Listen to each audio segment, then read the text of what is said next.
That I don't know that that's a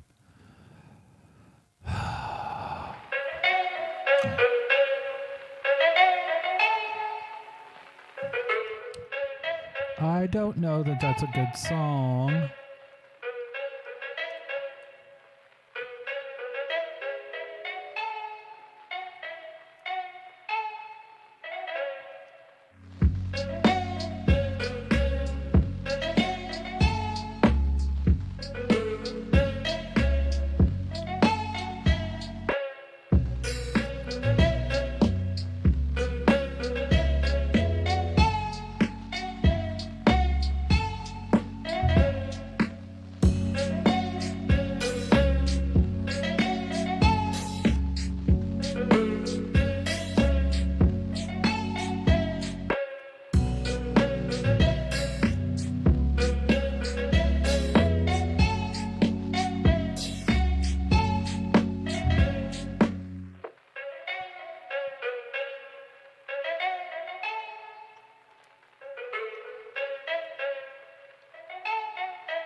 Welcome, welcome, welcome, welcome.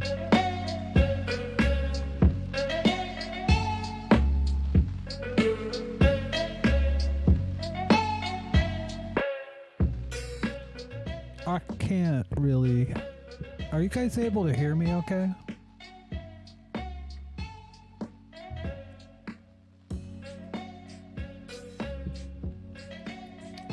Because I messed with my settings. Oh dear.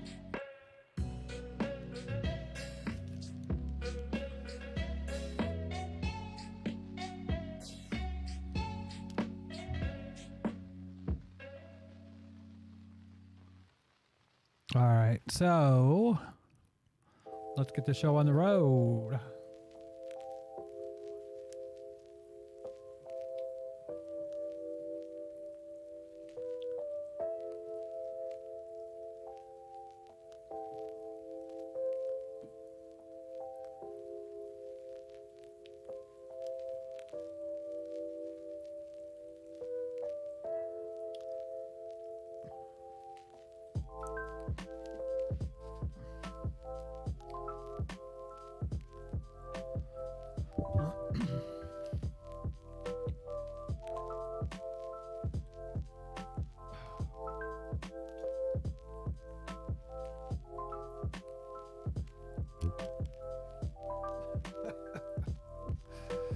Oh dear.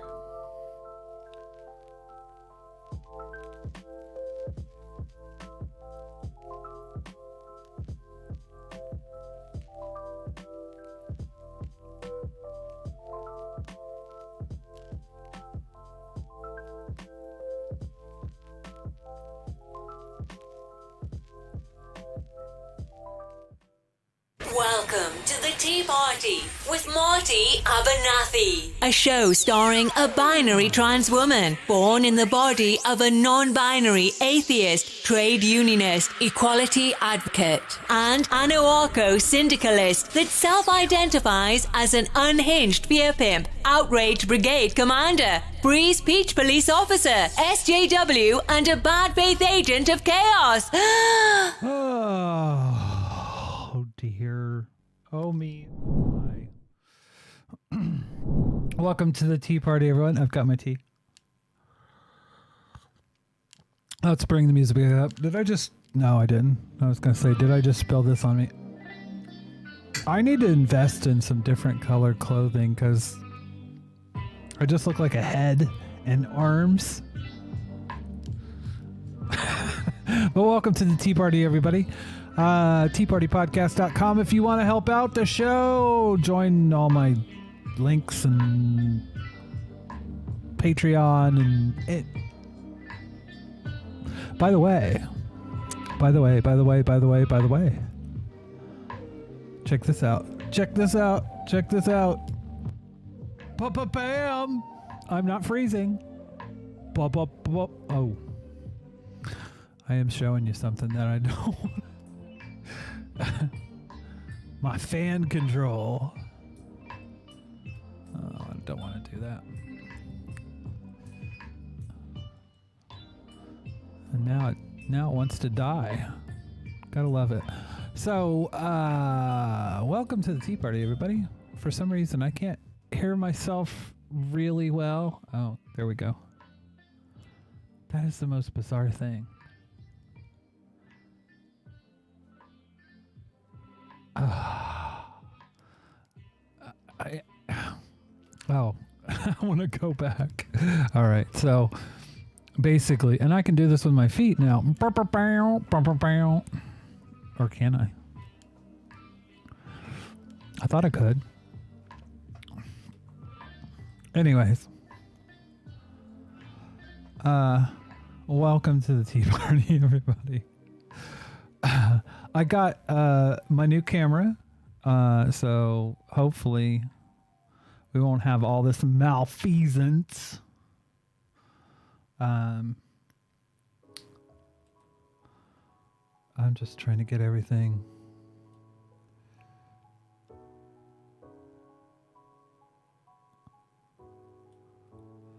That's so awesome. Like when games mean things. By the way, APT 420 Inc. Can I know who you are. Can I divulge that? Many of the people that come in chat, like, I know personally, but I'm like, do I want to say anything? Because, you know, because they come under names that are, yeah. Anyways,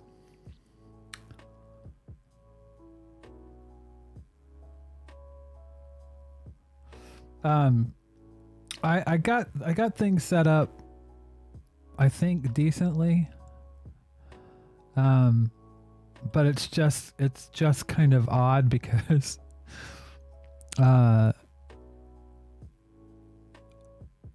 I contacted Restream and I was like, this isn't working. This chat isn't working. And they're like, well, that's because OBS supports the plugin and not us. And I was like, oh, okay. So anyways, let's get on with the show. So I was tonight's, in fact, I'll bring it up here. Tonight's show kind of, I don't even know what you'd call it, like the intro page, or the intro graphic, whatever you want to call it. Not now. This thing here.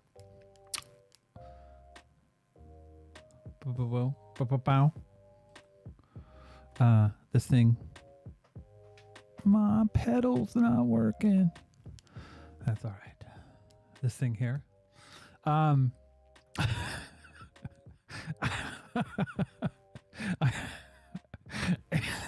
There are some things that I do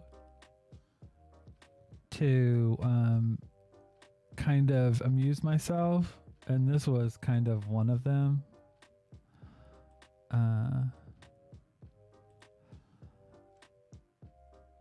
Can somebody block this Avery Patterson person, please? Because I know some of you got hammers.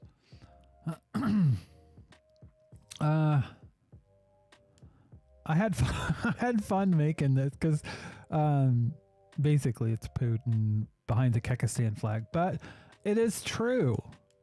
It is true.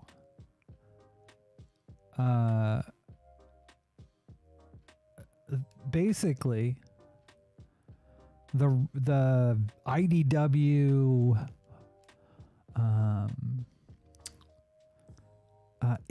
conservative Christians, they all want to own the libs by supporting Russia, and I'm just I'm like, this, I have a lot of issues with the whole thing, but I'm just like, holy crap! Like, this is this is one example. This is a guy that I literally listened to his video years ago, speaking of Putin, where he said, the world is run, the entire world is run by Luciferian pedophiles. And I am the only one fighting the Antichrist. This was before Trump. He literally has thought himself for years as being the only one fighting the Antichrist. And that he has seen what's going on. It's with the Clinton family, the Obama family, the Biden family, enmeshed to unbelievable degrees. And you'll see Nancy Pelosi, again, like I said, her son been involved in and presently on the board of major things there. There has been money laundering that's taking place, human trafficking. It ties into all the worst of the worst that any of you have been hearing about over the last couple of years. And this base of operations, it is kind of a surprise we're hearing how it just like, it's not just that it was marginally bad, but really epicenter for even future plans of this global domination through the New World Order, which, to remind those of you who have never heard anything about it, the end game you want to know about is depopulation of planet Earth by 90%, where there is, their ideal is really 500 million very obedient transhumanist people that they've had enough vaccines and upgrades, and combined with the 5G, where they're really semi-robots, and they are there at the service of these elite Illuminatis that run the planet. And if you think that sounds like, hopefully all of you have heard enough now to know this is not conspiracy theory, this is conspiracy fact. It's conspiracy fact. I'm just like, Jesus Christ. Are you for real? Is this real life?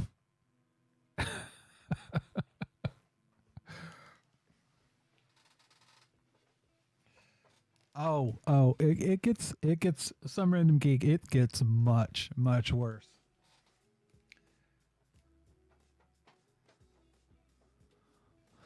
Much worse. Let's see. I think it's becoming clear that the current fascist movement is not only characteristically but centrally anti-LGBTQ. The banning of LGBTQ content from school libraries and curricula, and now this Texas initiative to prosecute gender-affirming care as child abuse, makes it more than evident that the persecution and repression of non-normative sexualities and gender expressions is central to the agenda of modern fascism. And this can certainly be understood as a continuation and intensification of traditional fascist values. Both Hitler's Germany and Mussolini's Italy specifically targeted gay men by outlawing same-sex relations and relegating those accused of it to prisons and concentration camps. Further, one of the largest targets of the Nazi book burnings was the Institute of Sexology, which... This is what I find so amazing about this. I mean, when people want to talk about censorship, they want to talk about, oh, how awful everything is in Biden's America. What they don't talk about is they literally are burning books, and all the pictures that you see. Let's bring this out here.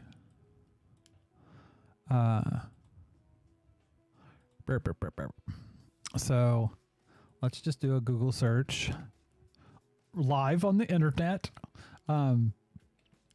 Book burning Nazi. Whenever you see the images, these images, you know what these books are. They are from the, they're literally from the Institute of Sexology in Germany. It was like if you wanted to transition in the 1930s, this is where you went. they were on the cutting edge of trans care in that time. And the knowledge that they had, I mean, it's just irreplaceable. They raided the Institute and burned all the books. And these are the pictures you see from it. And that's the thing.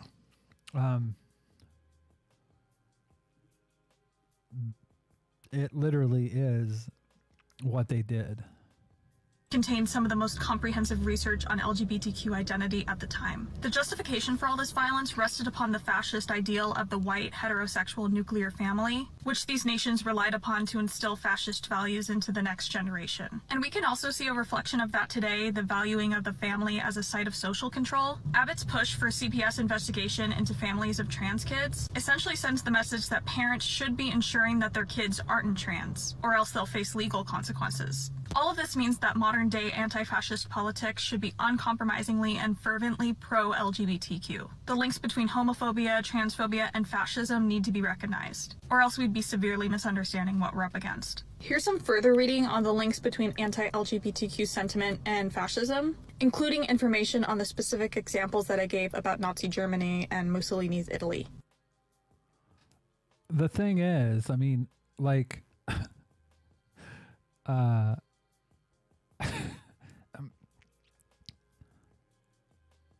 like the way this is kind of part of the playbook right here. 3% of the population, roughly 3 to 4% of the population, are radical leftist elites. 30% of the population are evangelical born-again Christians that are inclined to go towards Pentecostal language. I mean, we're really out there. 30% against 3%, but they neutralize the church because they're also in religion. They changed the definition of marriage, so they've taken over family. They've totally taken over academia, so the education institutions are teaching leftist theology or leftist ideology and silencing conservatives. They're controlling government right now. They've taken over legacy media, Hollywood, entertainment, and arts, and now they've got Wall Street. This is 3%. 30% of the population is Christian. How is it that 30% are dominated by 3%? They have a worldview for bringing their kingdom here now. We're told to pray thy kingdom come, but we put it off to the second coming. There it is. We put it off. They are organized, and we are not. So, God says, I'm going to send you a revival. And we're praying for revival. And as we pray for revival, we think, well, watch what happens. That 30 will become 50%. It doesn't matter, because the guards in the prison control what goes on with the inmates. You could have 75%. And if they control those high places, you still are in suppression, because that's the story of history. So it's not just in having more. We certainly want souls. In eternity, that's the most important thing. And this is, Mario, where a lot of people get confused. Is it the kingdom more important? Is Jesus more important? Isn't souls more important? Of course, this isn't either or. It's both and. We want souls and we want nations. Jesus was promised nations for his inheritance, not just churches.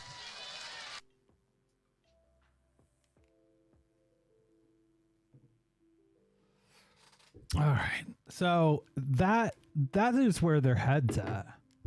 Like,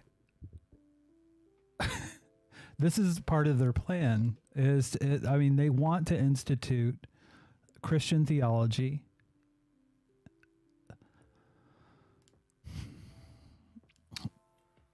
It's not. Now, some of this is really funny.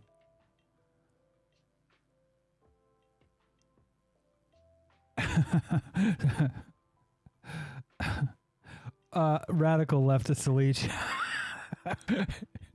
I know. That is how far to the right they are. They think that people like Joe Biden and Hillary Clinton and Barack Obama are elite leftists, and they're not. But they want to paint them that way so they can scare people.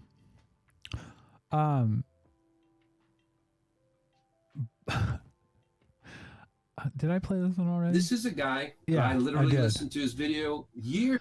Let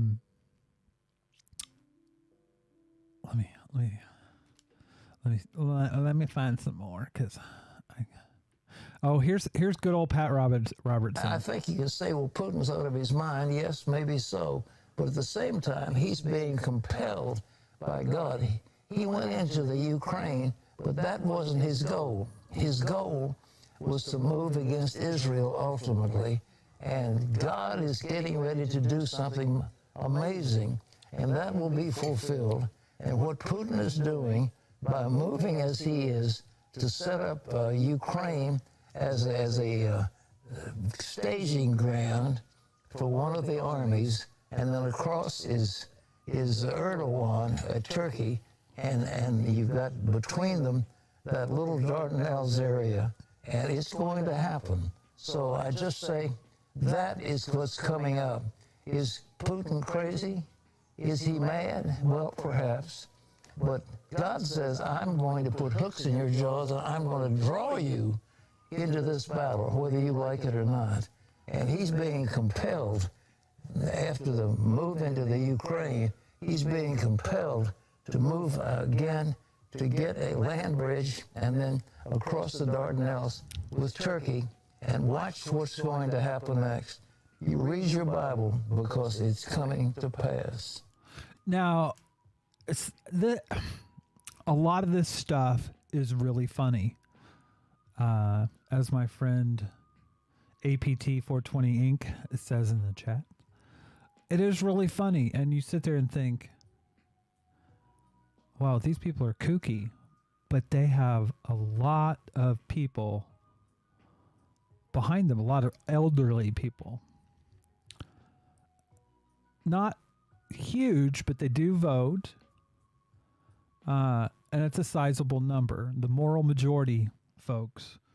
It's a sizable community. But I want you to hear this as well. Jordan B, more like going to pass gas. Well, Pat's getting to look a little bit like Skeletor, I'm not gonna lie. But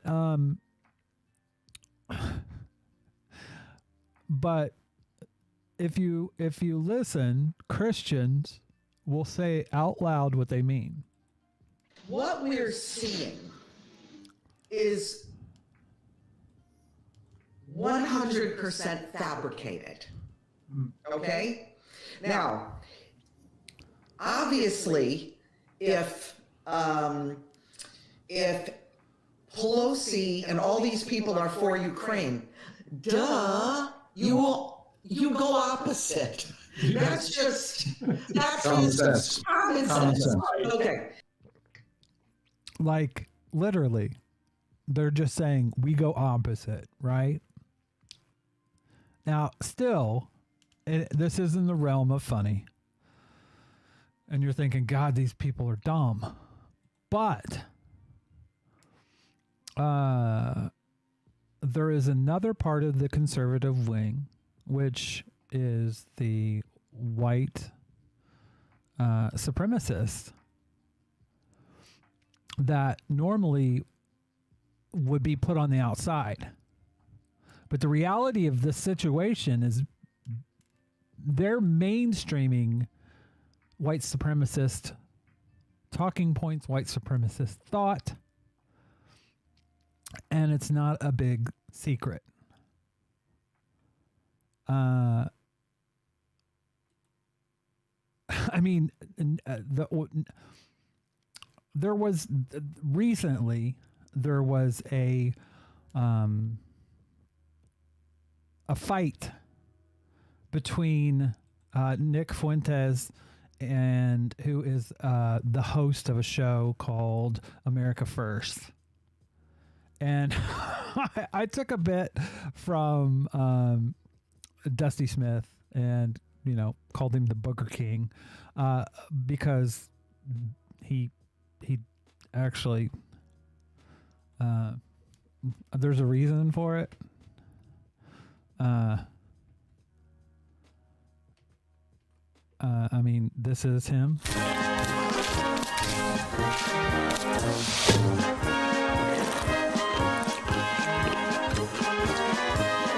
I can't. He literally is a booger eater. But this self-declared virgin incel white supremacist leader got into a bit of a fight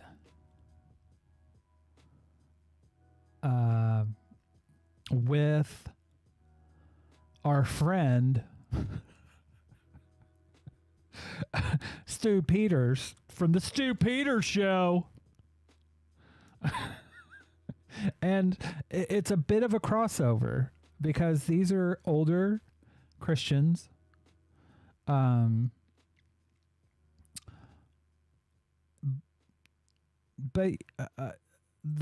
Stu Peters has it's nowhere near the audience that Nick Fuentes has. But he has a producer. Her name's Lauren Witzke. And Nick Fuentes had an America First. It's kind of, I think it's called APAC. But it's basically a white supremacist version of CPAC, which is the Conservative Political Action Committee's conference, basically. Lauren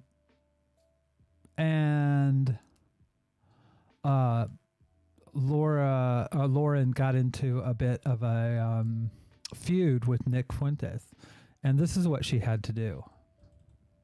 I really appreciate you guys taking me in, allowing me to be a part of the movement. You know, it's been a rough last few days. I've been like crying like a woman. And of course, I did what any rational adult would do and called Mommy Malkin to help me.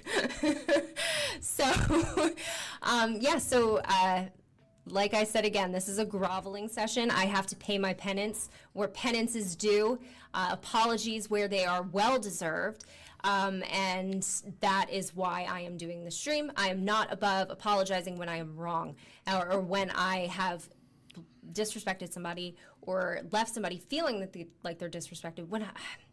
Not like that at all.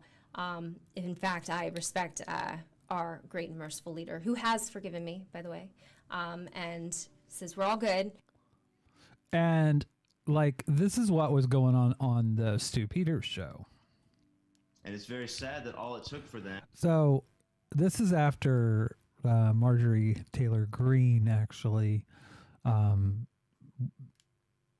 was at the conference and spoke. And Nick Fuentes to see stars and abandon that was for a lying serial adulterer like Marge and her pet homosexual Milo, who was bragged about attending pedophilia parties, to promise some illusion. This is amazing to see, because usually, I mean, people want to sit there and talk about the right being united. It's really not. Potential prospect of mainstream legitimacy. It's all about fame and clout. AFPAC wants to be CPAC, right? So all of this Groyper energy, this real discontent is being harnessed and driven into the ground, right back into the grift-right GOP. So now you're not allowed to criticize snakes like Marge because they give you legitimacy, right? Even though they disavow you immediately afterwards. Well, I got news for these kids who are simping for this serial adulterer who, wears hot pants everywhere she goes. Marjorie is a pathological liar and a total fraud whose Christian witness she repeatedly besmirches publicly and without repenting. She is the definition of a sellout, literally on her knees in front of Kevin McCarthy, begging for her committee assignments back. She's got a long history, a well-established pattern of cuck behavior. She groveled in front of the Holocaust Museum, begging Jews for forgiveness. She abandoned the proposed America First caucus because McCarthy didn't like the word Anglo-Saxon. She slobbered all over communist sex fiend MLK on MLK Day. She immediately disavowed AFPAC at CPAC. And then the next day, when CBS brought out Cheney and Romney to attack her, she folded again. she referred to America First as a group of sinners. She said some of their statements were misguided and even repulsive. She called on them to apologize for people who their words have hurt their feelings, right? She disavowed identity politics when identity politics is what her speech was about at AFPAC, right? So what is she doing? So what I find amazing in this, well, there's a few things, but there's a crossover. And it's very sad. When you're talking about a beef like this and you see some of the players involved, and here's literally, this is a politician. This is a politician. Let's see if I can find it. Wendy Rogers, who, this is what she had to say about Nick Fuentes. I truly respect Nick because he's the most persecuted man in America. He's been deplatformed everywhere, debanked, put on no-fly lists, and attacked for simply saying things the media and the far left Listen real close. don't like. He had The N-word. The N-word. That, like, literally, that's what someone in the crowd said. to create his own platform just to be able to speak. Unbelievable. Standing up to the tyranny is our American way. It sets us apart from the losers who have given in to oppression around our world. We need more speech that people don't like. That's the point of the First Amendment. We are in this mess because we've watered down our speech. Did our founding fathers water down their speech? Did Jesus or the apostles water down their speech? No. Capitulation is why we are being overrun by the LGBTQ movement. It's why our border is being overrun by illegals. And it's why babies are dying in the womb. Now they deplatform Babies. The gays, the babies, and the immigrants. It's like God's gays and guns, but now it's the babies, the gays, and the immigrants. and debank people like Nick Fuentes and even President Trump. This is like the USSR, but worse. Nick and the other patriots in attendance Don't we wish? at AFPAC, please keep doing what you are doing. I admire you. And I admire you. so appreciate how you never give up. We need more strong Americans like you who never back down. We must always put our shoulder to the wheel to move the Overton window toward Christ, America first, freedom, and our founding documents. Pursue, stay strong. You and your fellow patriots are the future. We have a nation to save and a gospel to preach. I love you all. America first. Jesus is king. Wendy Rogers, out. So Wendy Rogers is an American or Arizona Republican, and she got censured by her own party. Oh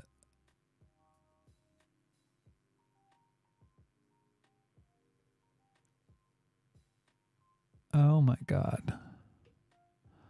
I think she actually said Rogers has gone over a cliff in worshiping white supremacist and Holocaust denier Nick Fuentes and praising Russian Vladimir Putin over Ukraine's Jewish president. Rogers hasn't been shy about spewing her white supremacist tendencies, splashing them all over social media at the Americans First political action conference where she called the group's political enemies to be hanged. Oh God. So, yeah, that's windy. But it's now I make fun of this. You have to understand there's a connection. There's a connection between the IDW kind of right, the white supremacist right, Trumpers, and Christian conservatives. You can sit there and make fun of them, but you have to understand how this all kind of congeals into a sizable voting block. And it always amazes me when you have people that'll sit there and say, "Oh, these are just crazy people."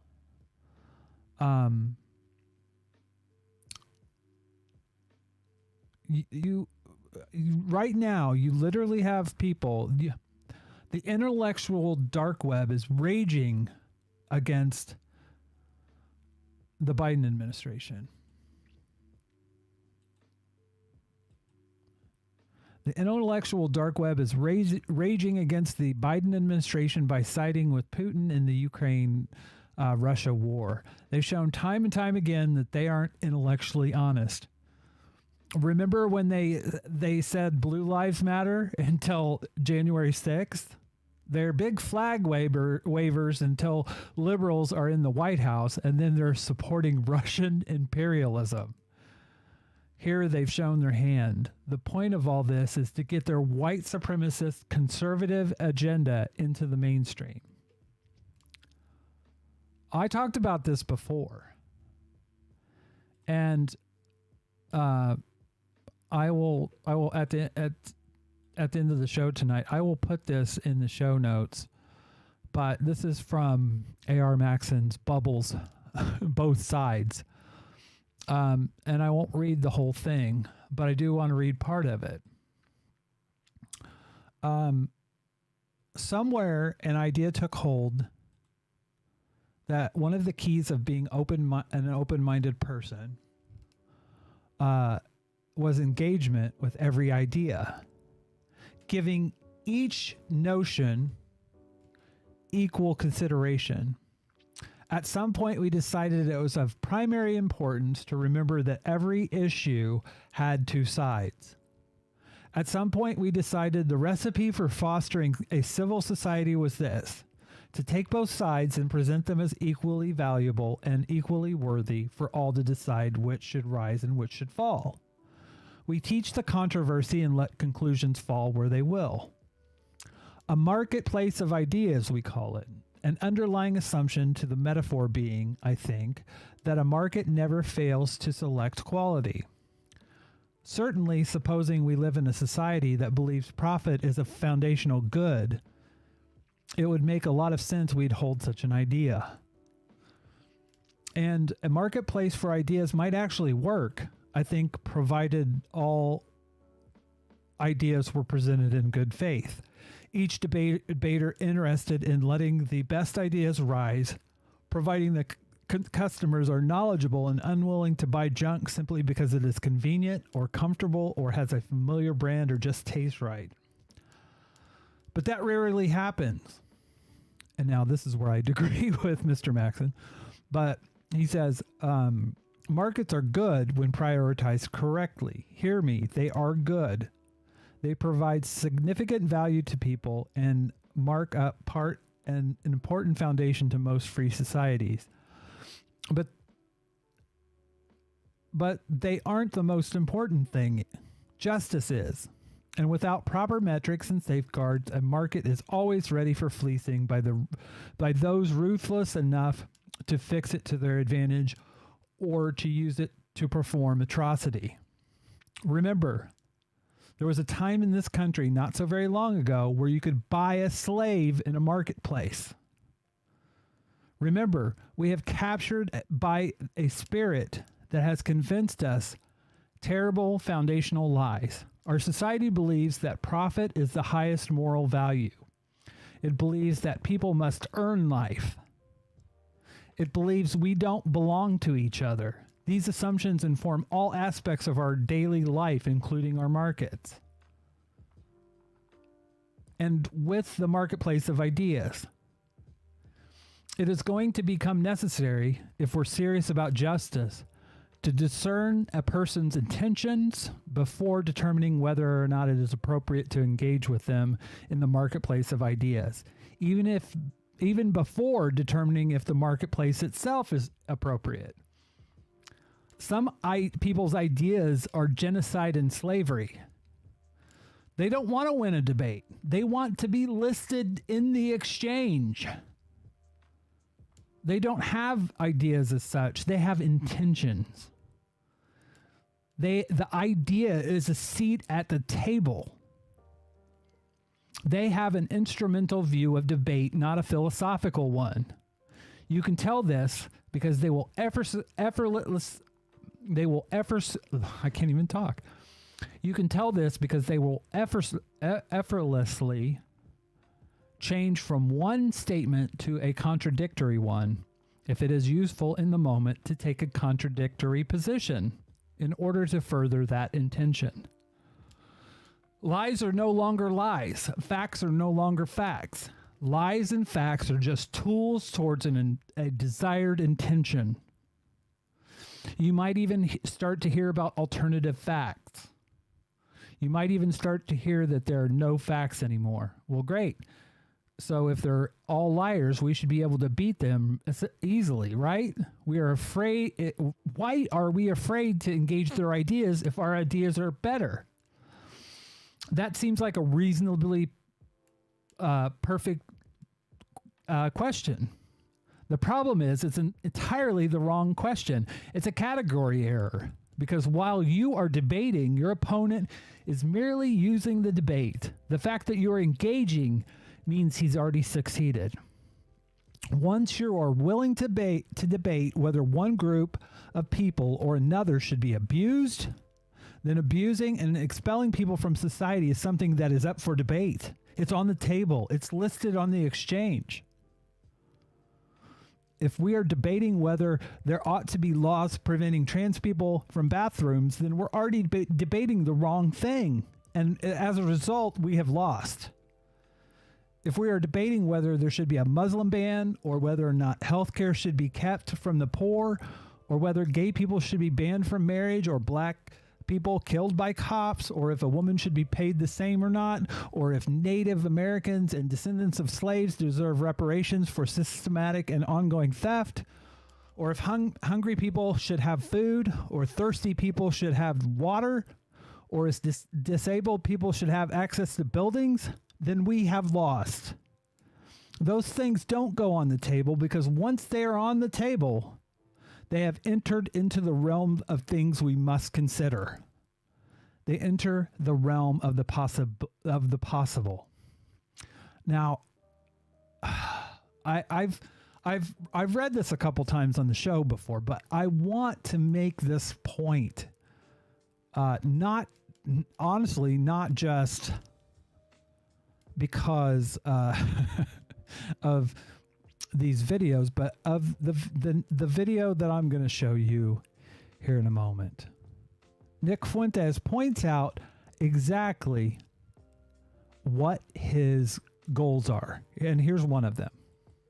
And honestly, I want China to take back Taiwan. I want Russia to take back Ukraine. If for no other reason, then it's time for America to be humiliated. It's time for America to be humbled. And I don't mean America, our nation. I mean this regime. This regime must be humbled. This regime must be humiliated. I want to see the State Department get humiliated. Like when Afghanistan was taken over by the Taliban, that was awesome. When they were tweeting, these State Department employees were tweeting about how they were crying, that everything they worked for was gone, and the Taliban was going to enslave women again, and they lost. That was awesome. They deserve that. Not the people in Afghanistan, but the people in the State Department absolutely deserve to be humiliated. No, we can't control Afghanistan, and we can't control Taiwan, and we can't control Ukraine, and you deserve to be humbled and embarrassed. So I want it to happen, actually. I want Russia to invade Ukraine, and I want them to show what a bitch Joe Biden is and what a joke our whole system is. And then I hope China takes Taiwan the next week.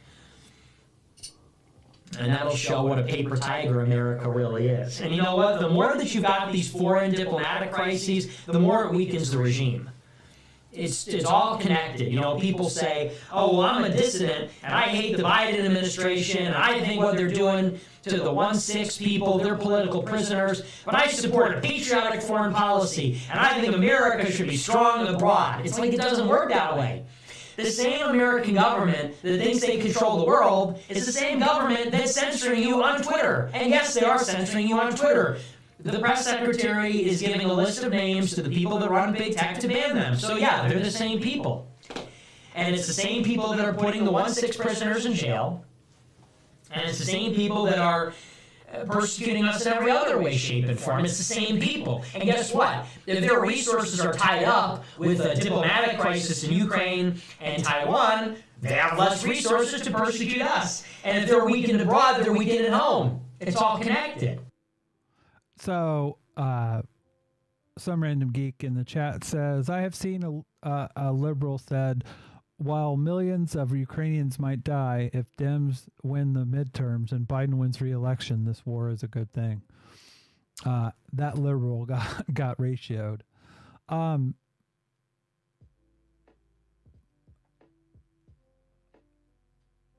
You have to understand, like, there are both sides to this in terms of, as leftists, I don't think we should be on either side. I think I played that clip from Bad Empanada where he talks about you do not need to pick a side. American imperialism or Russian imperialism, they're both shit, and you should resist both of them. If you're supporting this war on either side, you're a liberal. Anyways, but if you listen to Nick talk about Marjorie Taylor Greene, listen to this. I thought that was very good. Delivered very well. I thought the execution was very good. She looked very presidential, I would say. I don't know if I necessarily support a woman president, but she looked very presidential, very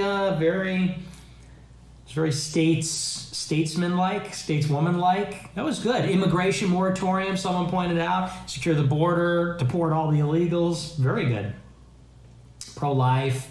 Talked about sexual deviancy. That was all very, very, very good. Very exciting. Someone says, didn't say Judeo-Christian. Yeah, talked about globalists.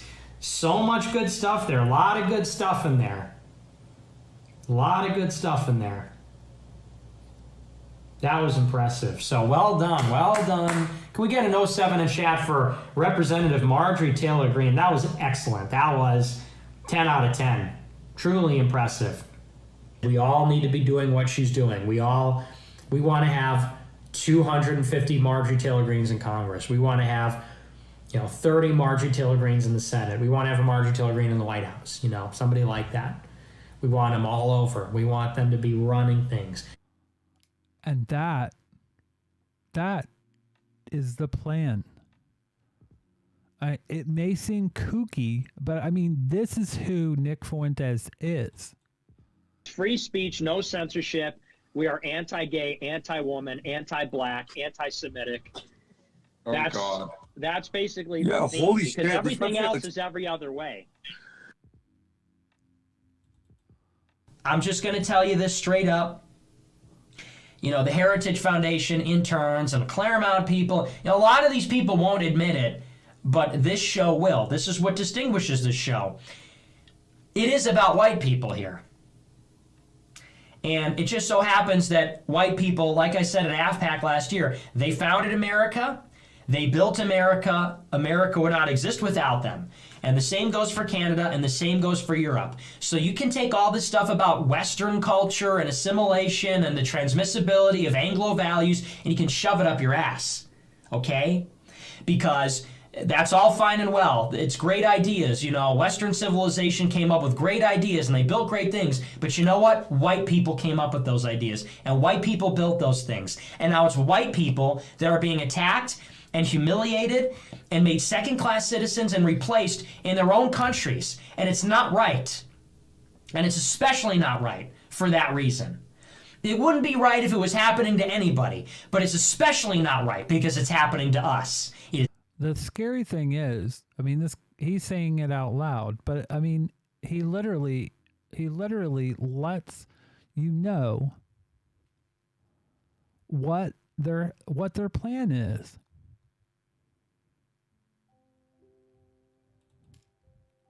The America First movement is inevitable. We are breaking through this Overton window. And I need you to listen to this very, very clearly, very intently. Speakers like Marjorie Taylor Greene, speakers like Wendy Rogers, speakers like Sheriff Joe Arpaio, Paul Gosar, Janice McGeehan, Steve King, Michelle Malkin, John Miller, some of these speakers, it doesn't matter what they say, okay? You have to really think about the end game here. You have to take a look at this from a 30,000-foot view. It doesn't matter what they say. Doesn't matter that their message might be diametrically or completely the opposite of the message of some of the other speakers there. It's about gaining legitimacy. Okay, it's about gaining legitimacy. It's about helping to push through this Overton window. It's about America First is inevitable. It's about fast forwarding this process of everyone's starting to notice that this stuff is right in our face. This stuff is in our life. And so this is the solution to the rot this empire is experiencing will soon become as apparent as the rot itself. That's what it's about. It's not about the speakers. It's not about their speech. It's not about what they believe or what they have done in government. It's not. Do you hear that? It's not about their speeches, what they say, what they do. About any of that. You have to realize it's about gaining legitimacy. It's about breaking through the Overton window. There's a time for calling these people out. That wasn't the time for it. It's about mainstreaming our message. And ultimately, that's not Nick, but this guy's right. This guy's right. That is the America. That is what they're trying to do. I mean, let's be honest. The controversy between Fuentes and Stu Peters has highlighted their actual plan to forward a white nationalist America First agenda. I mean, granted, they're grifters, grifting off each other, trying to leapfrog each other to be the king of the racist grift. But it looks like the booger-eating Virgin Incel seems to be leading over the former Peter rapper. And if you don't know what I'm talking about, this is Stu Peters' previous job. Want to do is fuck bitches and just get trashed, right? The difference between us is I did that all in a past life. But maybe he regrets Second it. of all, I wasn't a wannabe rapper. I was a rapper with a record deal. And I'm proud of the music that I made. Big beats, big sales, big dreams come true, and I never sucked dick and ass in the back. About your industries like sex with no condom, and I ain't fighting out in. Time to stop the hypocrisy, starring Stu Peters, aka Forkus. Yeah. So it's a grift, yes, but you always have to realize there's something behind that grift, and it's to gain power, to gain influence, and to gain political position. You heard him. He said they want many Marjorie Taylor Greens. That is the whole point. I have so many feelings about this. When it comes to the Christian part, look past the part of it that seems silly or funny, because those people will put people in power that believe 5G is going to kill us all, and nanoparticles are in the 5G, and they're making us transhumans with, anyways. I thought that was quite interesting, but you can somebody ban this person in chat, by the way, this Carol Shields person. Anyways, I did want to talk about Ukraine, actually. I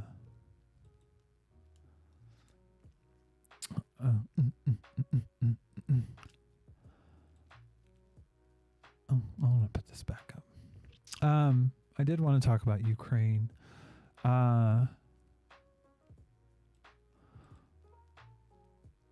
found some interesting takes because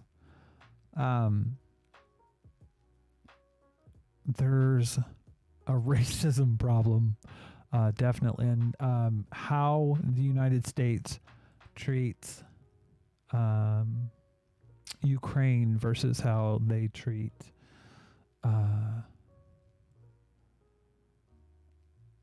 Palestine. Check this out. Ukrainian soldiers died mostly from an airstrike and rocket strikes this morning. But let's be honest, if this was Palestine that got bombed by a missile strike, you would not be given it the time of day to give it coverage. And no disrespect towards Ukraine, but the only reason it's receiving this much coverage is because it's in Europe and because it's seen as a tragedy. But like, if this was Palestine or Iraq or Afghanistan or Somalia, it would not be viewed the same way.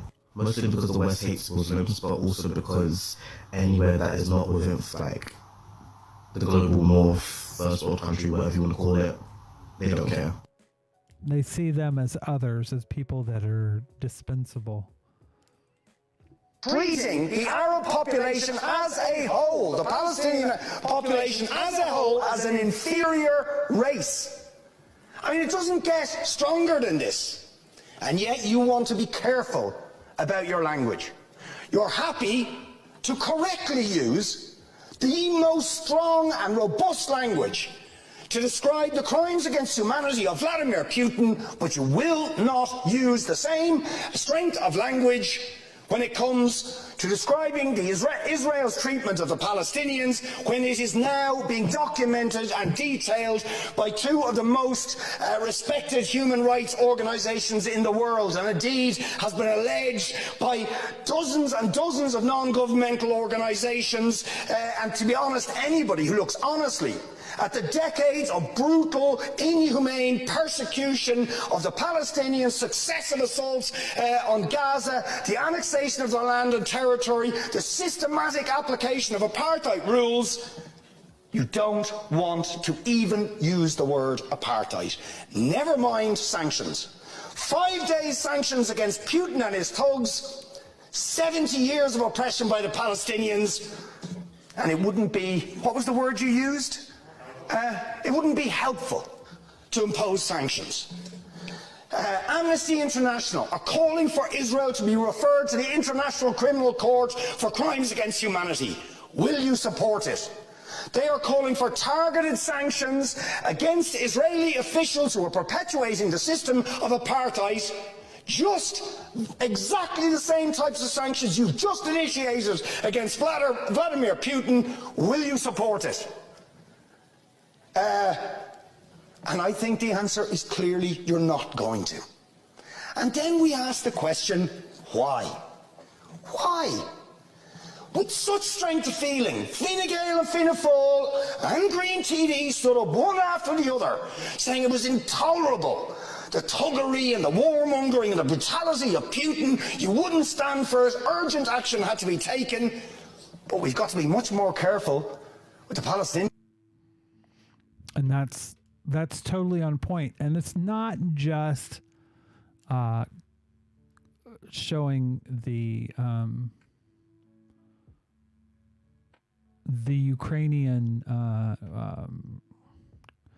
situation versus the Palestinian situation. There's also deep strains of racism going through all of this. Check this out. It says video said to show hundreds of Africans fleeing the Ukraine war. They are not allowing anyone to enter inside the trains. Inside the gates? Inside the gates. We are all here. It's only Ukrainians they're allowing in. We are all here. It's only Ukrainians that they are allowing in. Even the ones with kids. Kids, they're not allowing them in. We have been here for days and nobody's asking any questions. Only Ukrainian women and... It says African families being refused entry onto public transport to escape the war.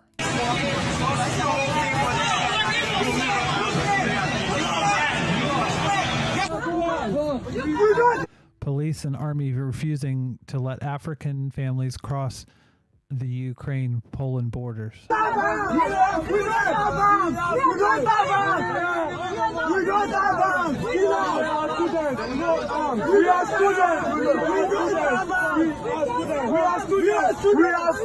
Some random geek said, yep, many Congolese, Nepalese, and Indians are not being allowed in or out.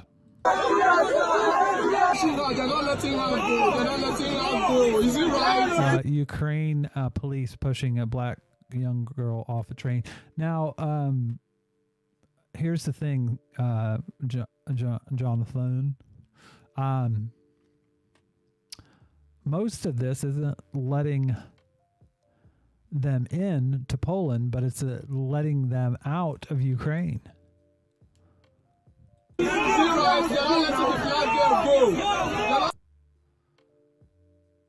And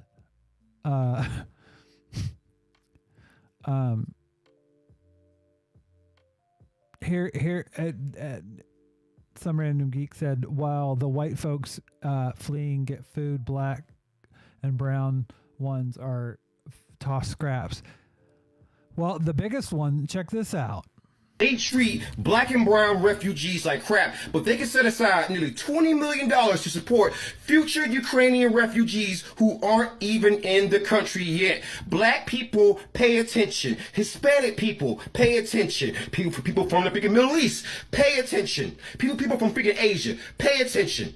This is how white Ukrainian refugees are treated versus black and brown people. Get on code, because as you can see, they are treating white Ukrainian refugees a hell of a lot better than anybody who's black and brown. And they do this while also simultaneously operating ICE, which targets Hispanic people. Make that make sense. This said Washington state lawmakers on both sides of the aisle offered support to the people of Ukraine and have earmarked nearly $20 million to help resettle refugees in the Evergreen state in the wake of the Russian invasion. Over the weekend, Washington Senate lawmakers voted to approve nearly $20 million amendment to their proposed budget. I told y'all from the start, they were going to prioritize white Ukrainian refugees because they aren't black. And you keep seeing more and more evidence of this. And Eric over at Black Bloc Politics got some people talking about nukes. And this is what he had to say. Hi. Do you know why you typed this? Nukes do not care about your race, religion, or anything else that divides us. They kill indiscriminately. Yeah, you did that because you know that black people, people of color, other marginalized groups are killed indiscriminately around the world. And you needed to imagine some hypothetical imminent threat to feel like you're in danger because you're immune to the imminent threats we face every single day. And that is on point.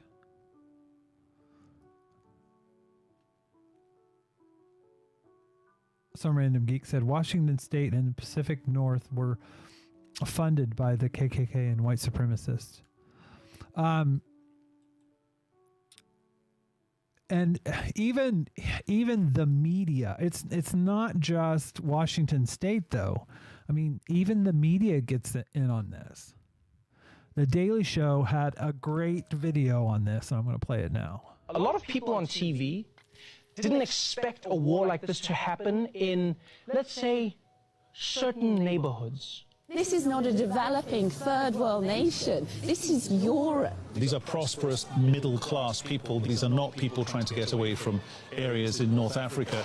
They look like any European family that you would live next door to. What could be a difference here from other conflicts, that could seem very far away, in Africa or Middle East or whatever. I mean, these are Europeans that we're seeing being killed. This isn't a place, with all due respect, like Iraq or Afghanistan. This is a relatively civilized, relatively European, I have to choose those words carefully too, city where you wouldn't expect that or hope that it's going to happen.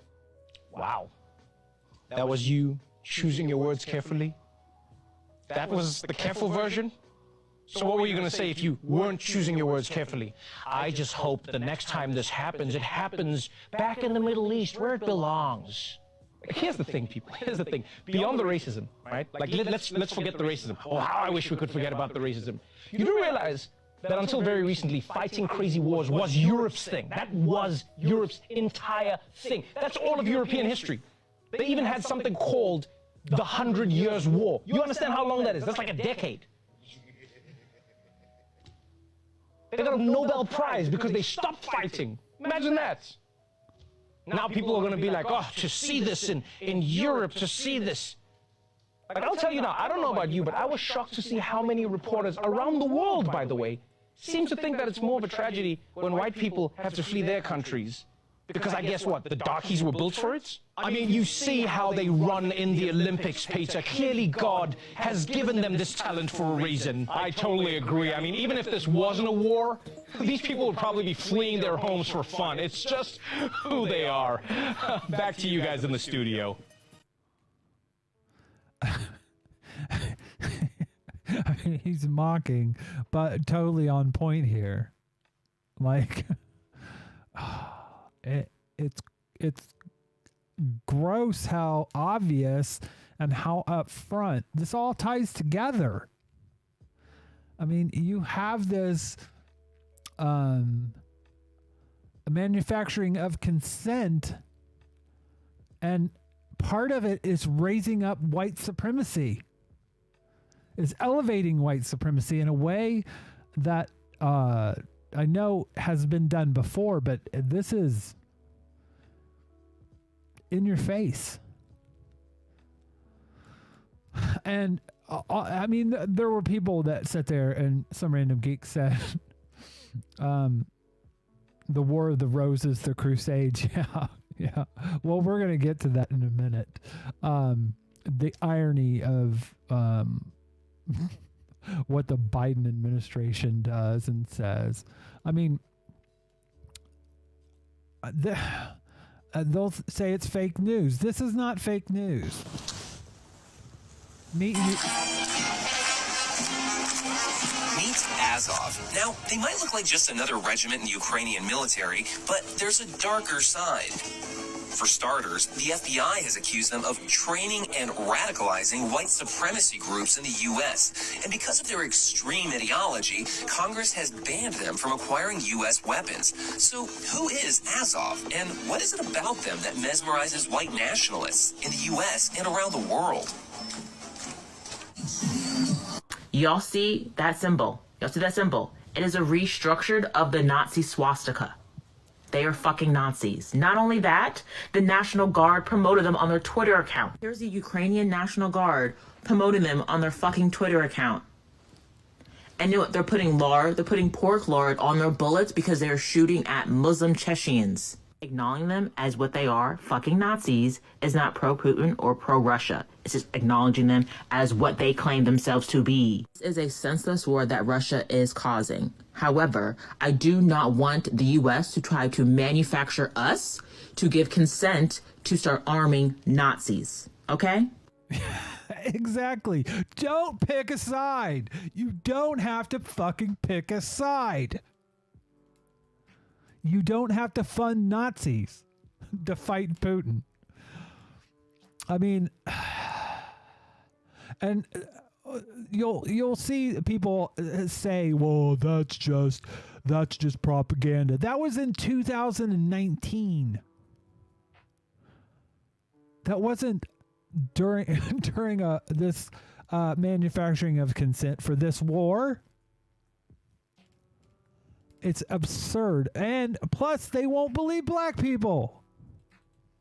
Or you could just believe black people the first time. Or you could just believe black people the first time. Like, I don't understand why we just don't believe black people the first time. We could just listen to black people the first time. It is possible to just believe black people the first time. Have we tried listening to black people the first time? I don't think it would hurt to listen to black people the first time.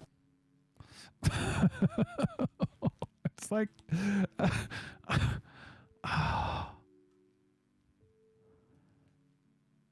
I mean, the talking points people come up with to support this administration's naked support. And it's funny. My friend Eric from Black Bloc Politics said it. Joe Biden is a segregationist. And I mean, literally, the guy, the last segregationist, open segregationist in the Senate, guess who gave the eulogy for him? Joe Biden gave Strom Thurmond a eulogy when he died. And that, I mean, it's insane. But yeah, I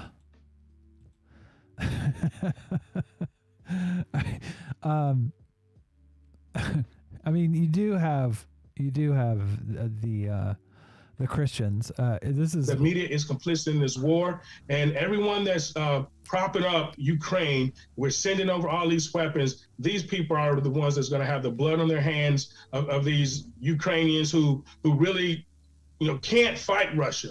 They don't have the might to fight Russia. It's like, can you believe that this next election might hinge on supporting either imperialist Russia or white supremacist Nazi racist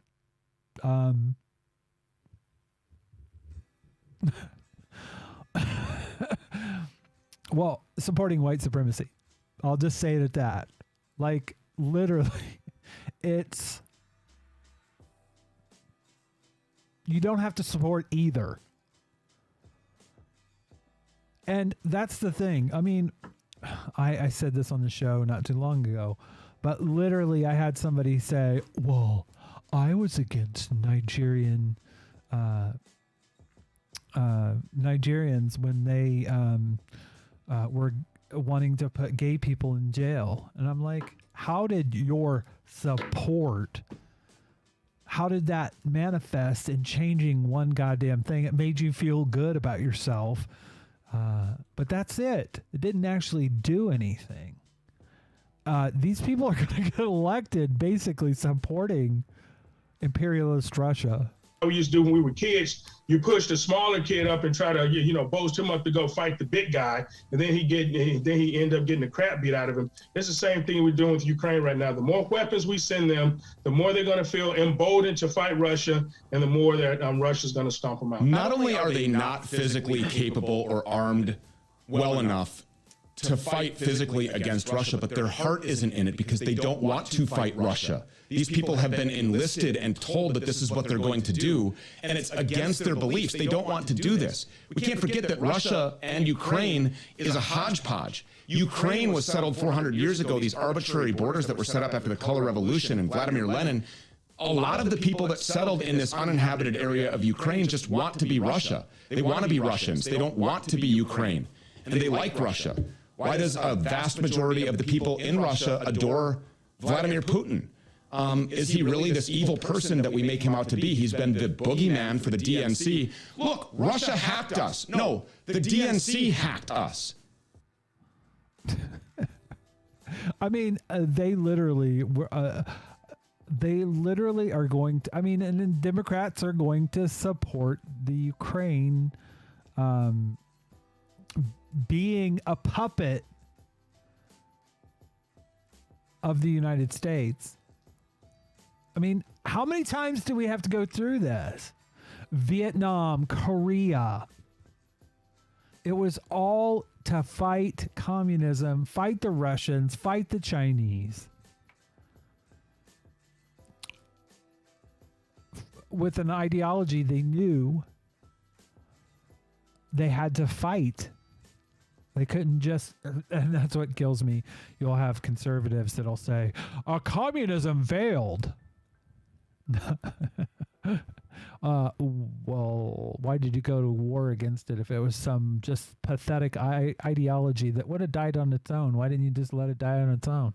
You literally had to go out and extinguish people and countries. But that being said, I thought this was interesting as well. It says, strange how the likes of Elon Musk, Michael Bloomberg, Jack Dorsey, Bill Gates, and Jeff Bezos are never called oligarchs, but are instead idolized in the mainstream press as self-made geniuses and noble philanthropists.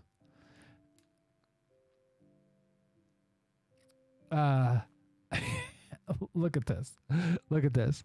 Can you fucking believe this?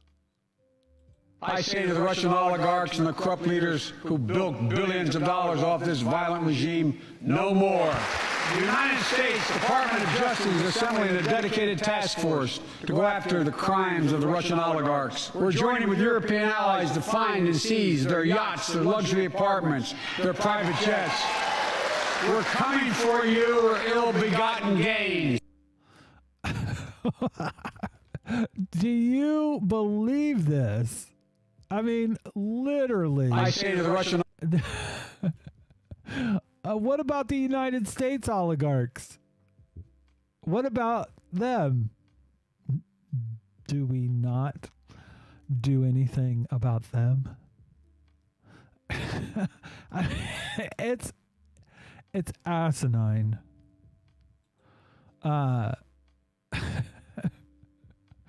Oh my God. I mean,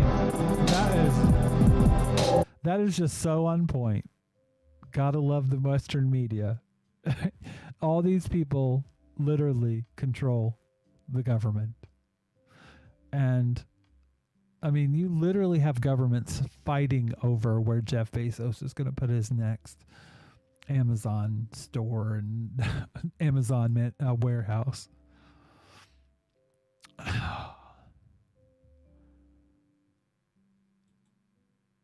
But I thought this was pretty funny. Senator Lindsey Graham said last night that someone ought to assassinate President Putin. Does the White House have any take on that statement? Is it helpful at this point? That is not the position of the United States government, and certainly not a statement you'd hear come from the mouth of anybody working in this administration. What Lindsey Graham did suggest is that there's no peaceful resolution here while Vladimir Putin is still in power in Russia. Does the president share that view? The president believes there continues to be a diplomatic path forward. That is the path forward that will help resolve what we're seeing on the ground. President Putin has the ability to de-escalate. We have left the door open 4 months now to be engaged through de-escalation, if de-escalation occurs. Obviously, humanitarian corridors, a ceasefire, those would all be steps that would be welcomed. But no, we are not advocating for killing the leader of a foreign country or regime change. That is not the policy of the United States.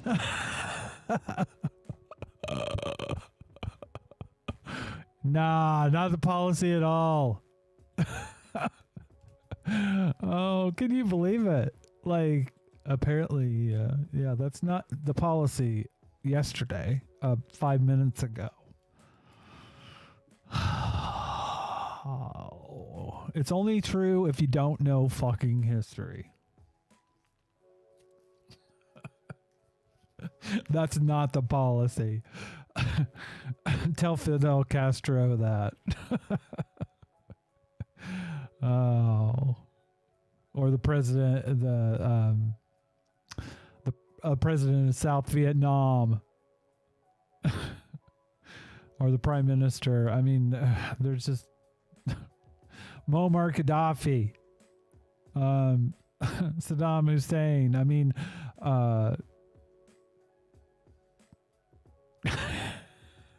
God. I mean, you can. The list goes on and on and on. And that's not even America's foreign policy in terms of elections and things like that. This is literally just a list of assassinations by the United States. Assassinations. So yeah, it's unbelievable.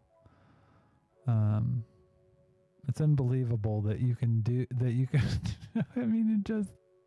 Jesus. It's not our policy.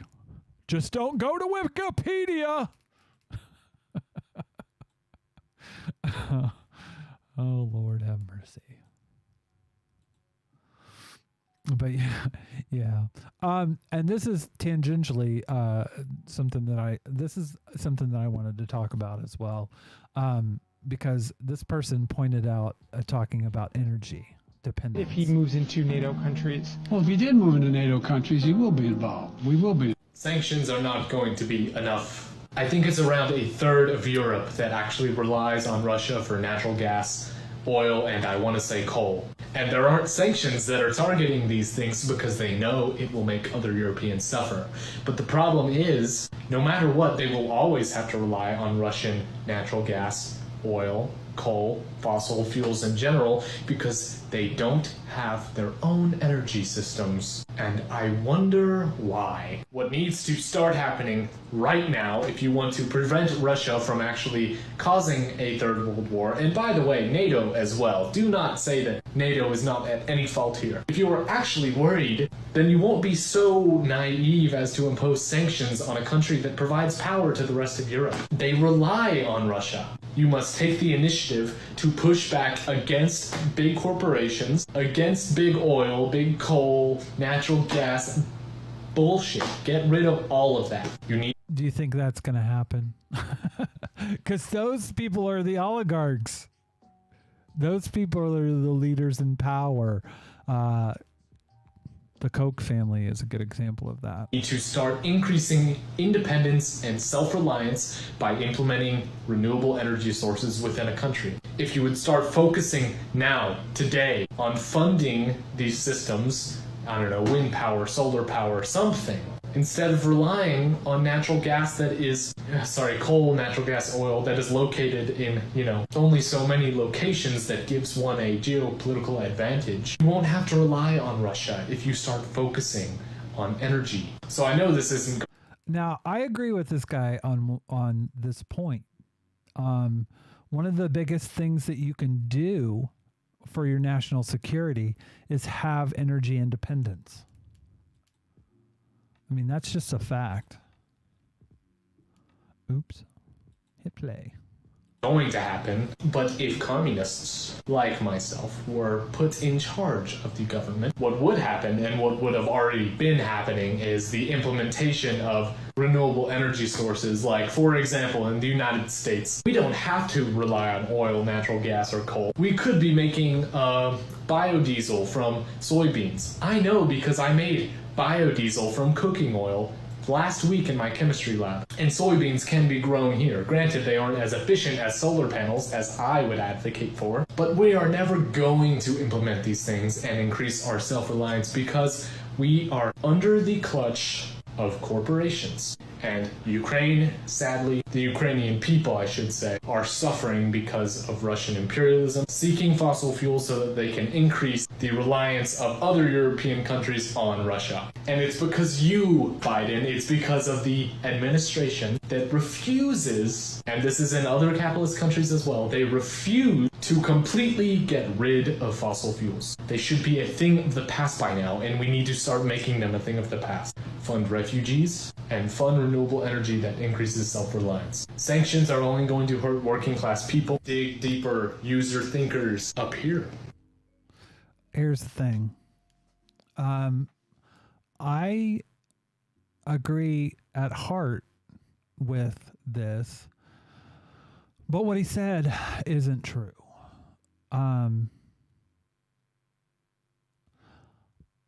One of my friends who's really liberal, his name was Corey.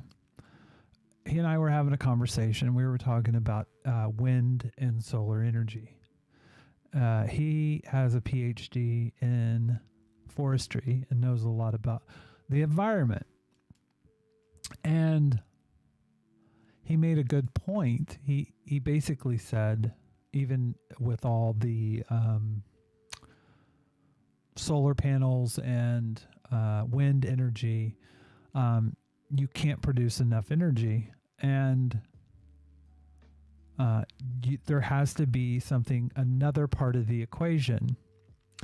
And here is somebody that was big, or is big, in the green energy movement, and it makes a really good point.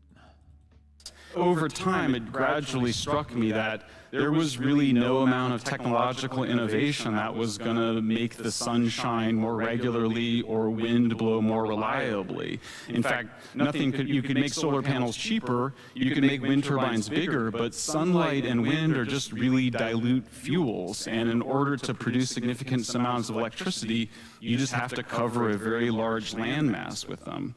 In other words, all of the major problems with renewables aren't technical, they're natural. France actually gets twice as much of its electricity from clean, zero-emission sources than does Germany. And yet, France pays half as much, almost half as much for its electricity. How can that be? Well, you might have already anticipated the answer. France gets most of its electricity from nuclear power, about 75% in total. And nuclear just ends up being a lot more reliable, generating power 24 hours a day, 7 days a week, for about 90% of the year.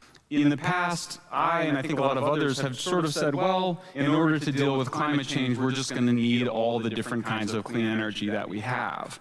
The problem is that just turns out not to be true. I think a better alternative is just to tell the truth, and that's what a number of scientists have been doing. I think it's natural that those of us that became very concerned about climate change, such a big environmental issue, would gravitate towards really romantic solutions like harmonizing human civilization with the natural world using renewable energies. But I think it's also understandable that as the facts have come in, that many of us have started to question our prior beliefs and change our minds. For me, the question now is, now that we know that renewables can't save the planet, are we going to keep letting them destroy it? And I'll link in the show notes, I will link to this piece. It's a longer piece. I just cut out bits of it that make the point. You can't have green energy. The way it sits now, you have to understand things like dams. They create issues with when you dam something up with the environment. You change the environment. And the same goes for wind turbines and solar panels. Especially with solar panels, they have a 20 or 30 year lifespan. What do you do with those afterwards? What kind of impact do they have on the environment? And there's all kinds of species that are dying because of wind turbines. I mean, we can go down the list. And he makes a compelling point about nuclear energy being part of the solution because it's always on. Talks about how safe it is. Now, and I'll point to the video. The guy's, he's like somebody that's like very liberal and very he's an environmental activist. This isn't some right-wing oligarch. This is somebody that looked at the issue and saw what the reality of it is. Wind and solar cannot generate enough power just from wind and hydropower alone. The reality of gaining energy independence is that you cannot just depend on wind and solar energy. Nuclear energy has to be part of that strategy if you're realistic. For countries that are capitalist and have this bootstrap mentality, it's ironic. They depend on other countries to sell their energy and then become indebted to them. Saudi Arabia is one. That's where European countries find themselves today. They won't sanction Russia as far as like gas and coal and energy because Europe depends on them. And that's one of the reasons why they're going into Ukraine. It has to do about that. But I just find it ironic. People will talk about this bootstrap mentality all the time, but they don't talk about it when it comes to energy independence. But Europeans find themselves between a rock and a hard place when it comes to Russia because basically that's where they get most of their gas and oil and coal. So, yeah.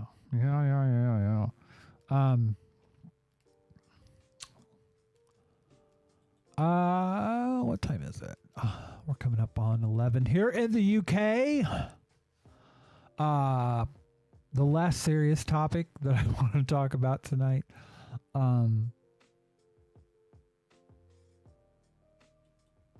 Is I did want to play this one. This one's about the Ukraine and ICE.